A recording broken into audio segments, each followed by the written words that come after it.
Mm. Ini ang trabaho ko pala, hindi yung sa Australia, picking apple sa kuya sa farm. Yan, mahiling ninda sinda yan ang kuya ninda.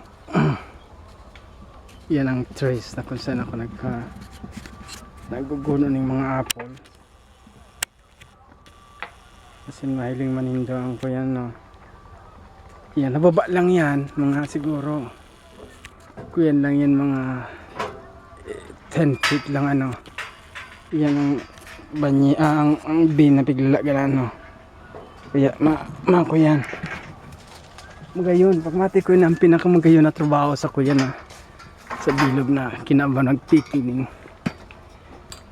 ning apple yan ang tractor na gamit ko, yan ang kapapano ko palang kailang manakong time kaya nagpundo na ako pag pag picking. Yan man ang kuya ng mga apple kung saan yan yan hanggang abot yan duman sa puro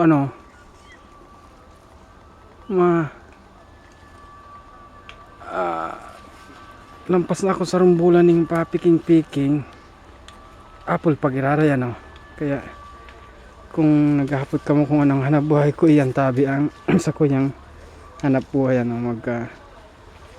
mamitas ng apple. Yan.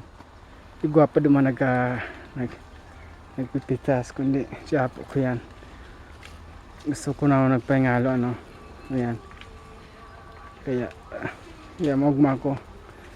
Pagmati ko ako sa pinakamagayon na trabaho ay diyo sa Australia na nako ako ang paborito kong hanap buhay magpitas ng kuyaning mga apple hapon na ngunyang kaya maderdiklum na pero di balita at least nahiling nindo ang sa kuyang pigigibo kuyan mababa na ako sa hagyan at nagsakat lang ako sa kuya nagyan para mahiling manindo ang kuyan kaya kung sa endong kuya guro na daw iniyos sa kuya guro na daw iniyos yun sa naga guro 5 pesos kadakol siguro kung